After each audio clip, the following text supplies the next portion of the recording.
Il est des êtres dont la parole traverse les siècles. Maître Eckhart en fait partie. Dans un monde où tout change, il a cherché ce qui ne change pas. Et s'il existait un lieu au-dedans de nous, plus vaste que le monde? Maître Eckhart, moine allemand du Moyen-Âge, a passé sa vie à le chercher. Pour lui, Dieu n'était pas un être lointain, mais une présence intime, silencieuse, toujours là. Maître Eckhart, de son vrai nom Eckhart von Osheim, naît vers 1260 en Thuringe, au cœur de l'Allemagne médiévale. Très jeune, il entre chez les Dominicains, ordre de prêcheurs dédié à l'étude et à la contemplation. Il poursuit sa formation à Cologne, puis à Paris, où il enseigne la théologie. Docteur reconnu, il unit la rigueur de la pensée scolastique à une profonde expérience mystique. Dans le silence intérieur, là où le monde cesse de faire du bruit, Maître Eckhart nous invite à écouter ce qui, en nous, ne passe pas. Il disait « L'œil par lequel je vois Dieu est le même œil par lequel Dieu me voit ». Né au XIIIe siècle, ce mystique dominicain ne cherchait pas Dieu dans le ciel, mais dans l'âme elle-même, dans ce point nu, dépouillé, qu'il appelait l'étincelle divine. Pour lui, la vraie prière n'est pas une demande, mais un état d'être. Celui qui veut Dieu doit se vider de tout ce qui n'est pas Dieu. Il parlait d'un détachement radical, non pas du monde, mais de l'ego, de la volonté de posséder, même spirituellement. Il disait encore « Tant que tu veux quelque chose, tu n'es pas libre ». Eckhart ne craignait pas de heurter son époque. Il affirmait que l'âme unie à Dieu ne fait plus qu'un avec lui. Cette union n'est pas un miracle, c'est notre nature oubliée. Aujourd'hui encore, ces mots résonnent comme un rappel, que rien ne nous sépare de ce que nous sommes déjà. Un espace de paix au centre du tumulte, un silence plus vaste que toutes les pensées.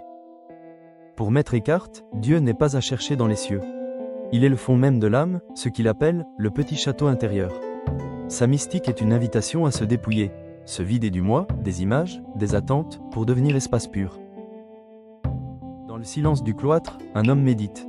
Le monde extérieur s'efface, comme un son qui se retire dans l'éternité. Son regard est tourné vers l'intérieur, là où brûle la flamme sans nom. Maître Eckhart disait « Rien ne ressemble autant à Dieu que le silence. Chaque respiration est une prière sans mots. Chaque battement du cœur est un retour vers l'origine. Il ne cherche rien, il ne veut rien. Lumière sur la pierre, poussière dans l'air, tout devient une seule présence. Il n'y a plus de dehors ni de dedans, plus de maître ni de disciple. Si l'âme veut connaître Dieu, elle doit se perdre en lui.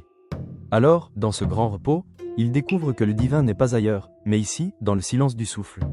Celui qui renonce à tout trouve tout, et le silence reprend son chant.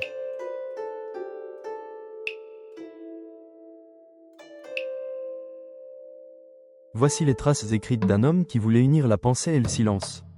3 œuvres, comme 3 chemins vers le même centre immobile. Le premier, les sermons et les poèmes, est un feu intérieur. Eckhart y parle aux âmes en quête d'unité, avec des mots qui brûlent la surface des choses. Il y enseigne que la vérité ne s'apprend pas, elle s'éveille. Ce n'est pas par le savoir que l'homme atteint Dieu, mais par le détachement. Chaque mot y devient un appel au dépouillement, un passage du moi à l'être. Le second, la mesure de l'amour, creuse plus loin le mystère du don. L'amour y est mesuré non par ce qu'il reçoit, mais par ce qu'il abandonne. Eckhart y écrit « Plus l'amour est pur, moins il garde pour lui ». Dans ces lignes, l'amour n'est plus sentiment, il devient présence nue.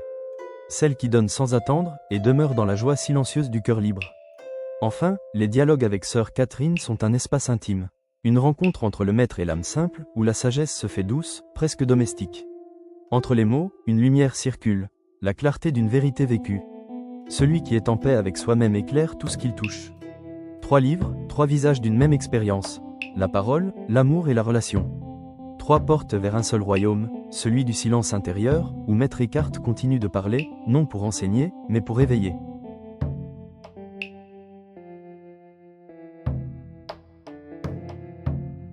Avant la parole, il y eut le silence.